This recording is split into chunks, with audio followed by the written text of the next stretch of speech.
I made a list a couple months ago, and I didn't think people could handle it. It's called the top 16 stupid things about American beekeeping. And I figured it's towards the end of the year. I'll go ahead, I'll release this video. And if you can't handle it, I don't frickin' care. Okay, number one. Beekeepers don't know definitions of the words they use. I'm a master electrician. A word has to have a specific meaning. Like, for instance, beekeepers like to say they lost their hives during the winter. How many hives they lost?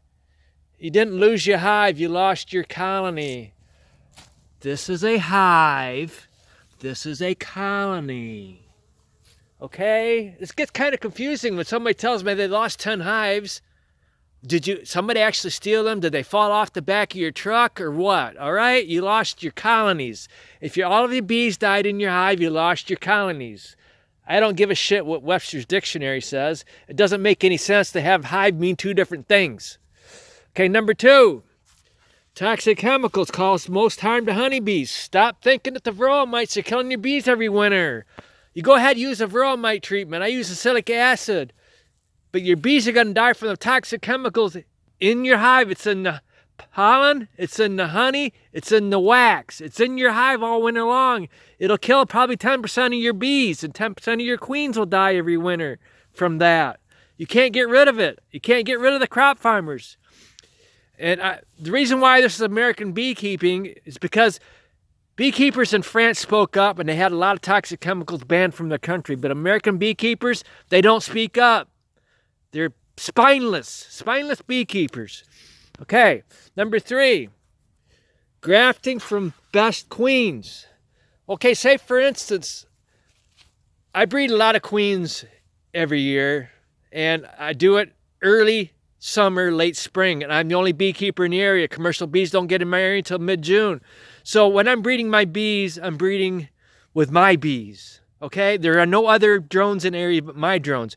Why the hell would I want to restrict my genetics and breed from just a few queens? I try to get a new queen from every colony I have. These are 4 colonies here. I have 154. You've seen my videos all the way around my house. But anyway, you want large diversity of genetics. You don't want to restrict your genetics to just a few queens. You're going to get inbred. Inbred bees are no good. That's why Russian bees and all these other line-bred bees are no good, because they're inbred.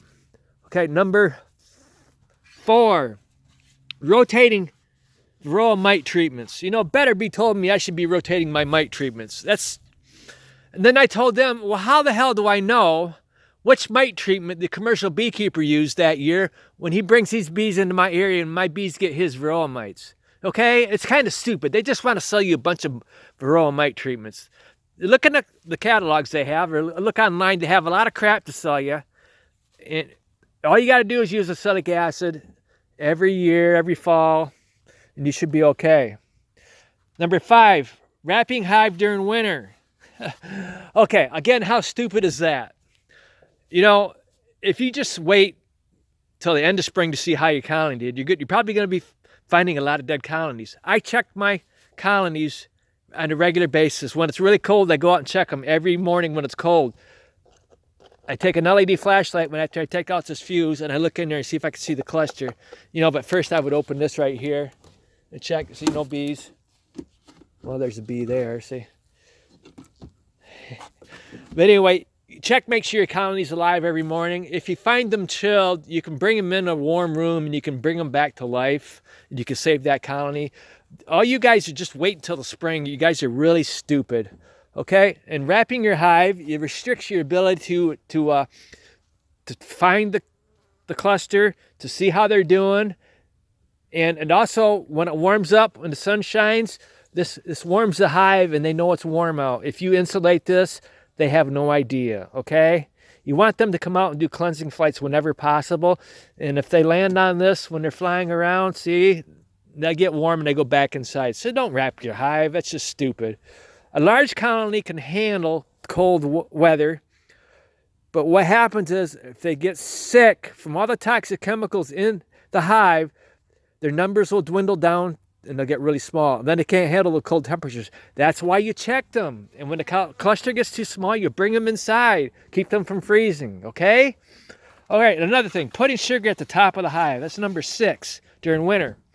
Why the hell would you want your cluster bees at the top of the hive? Do you want your queen to lay up here? Is that what the whole goal is, to have your queen lay up here? End of winter, early spring? No, you want your queen to lay down here in the brood chamber, in the deeps. You don't want them up here with the queen laying. You try to keep them down here as low as you can. That's why this is full of sugar. The sugar's there, the cluster's here, and you make sure when that sugar runs out, you get sugar back in there. Keep that cluster right there. You don't want the queen up there. All right? Jeez, and you guys are putting sugar on top of your hive when it's really, really cold. That cluster is not going to move up to the top of the hive and find that sugar.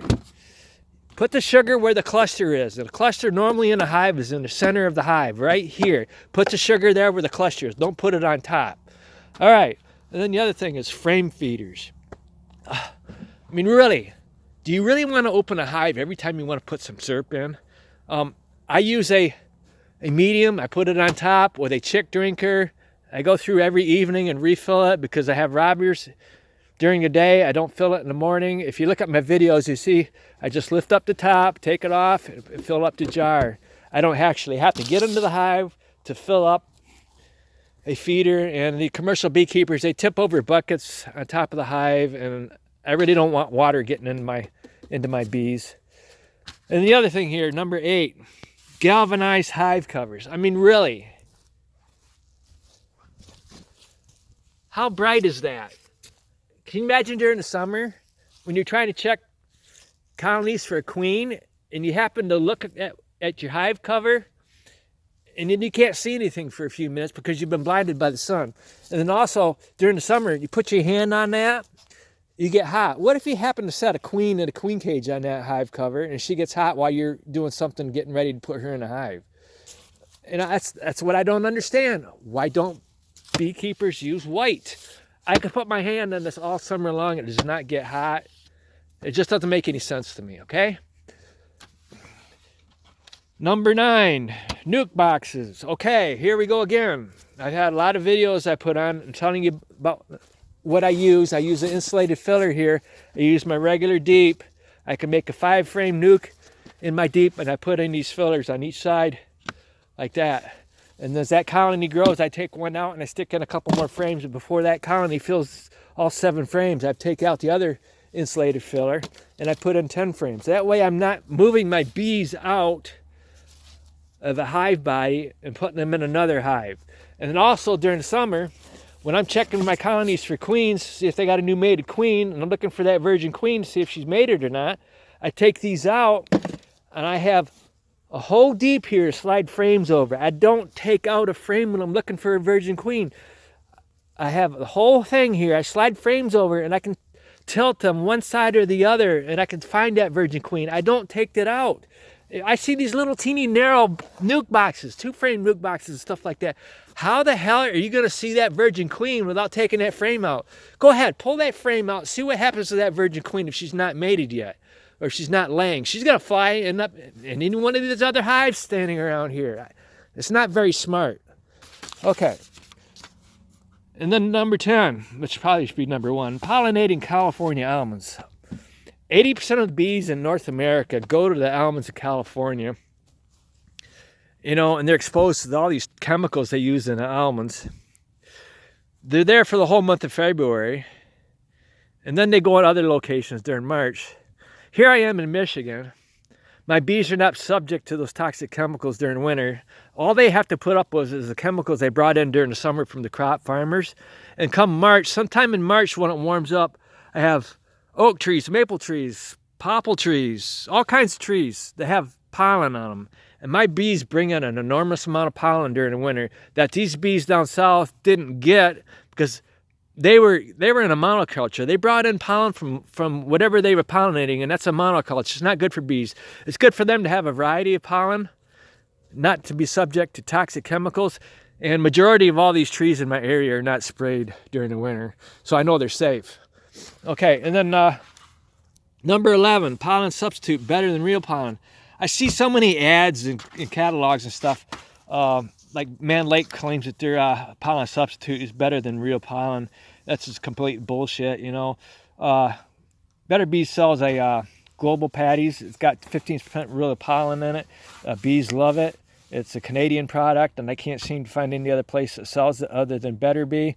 But you can make your own pollen substitute. If you can get some pollen or save your pollen, and then get some soy flour, non-GMO, preferably organic, and then Domino cane sugar syrup, and you can make your own pollen substitute. I've been in the process of trying to find some organic soybeans, but I should have done it during summer. Most farmers have already sold theirs. So pollen substitute is not better than real pollen. I don't know why you guys think it is. And then 12, thinking a special hive will improve your beekeeping. Come on, look at Vinyl Farms videos.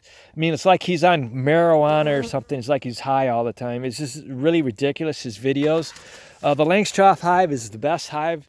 It's been that way ever since he invented it. Reverend Langstroth invented that back in 1800s. And there's nothing that's going to be any better than that. So I'm not changing my hives. I'm doing just the same thing. And then, okay, 13, buying honeybees when you have the ability to make your own. There is nothing better than breeding your own bees. Queens are so much better, the bees are healthier, and it's cheaper.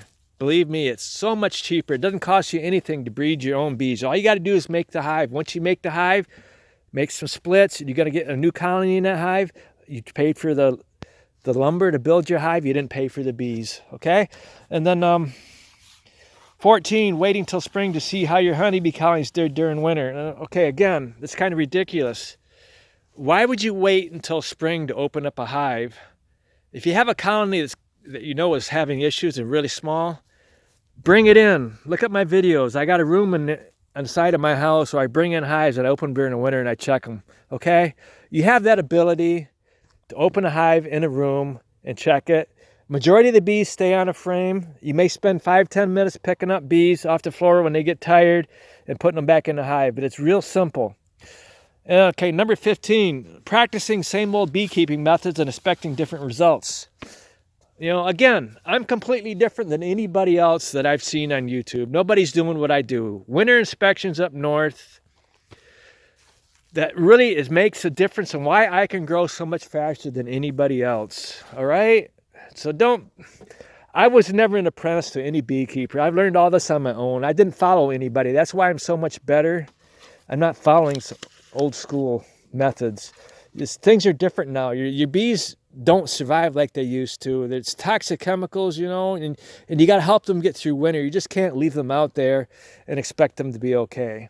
All right, and the last one, 16, large hives and hive location. Man, I see commercial beekeepers putting their hives in the woods next to a road, a busy road. They did that one year and they weren't there the next year. I figured, well, maybe the bees, when they came out of the woods to go somewhere, they got hit by semis and stuff like that. And I see a lot of beekeepers leaving their bees out in the sun all day long. My hives are dark brown, so I realized they would get hot during the summer. So I put them on a west side of trees where they'll get afternoon shade, but they get morning sunshine. That's very important. The morning sun gets them started early in the morning, gets them out, and then in the afternoon, the hives get shaded so they don't get hot. It's very important, okay? Thank you.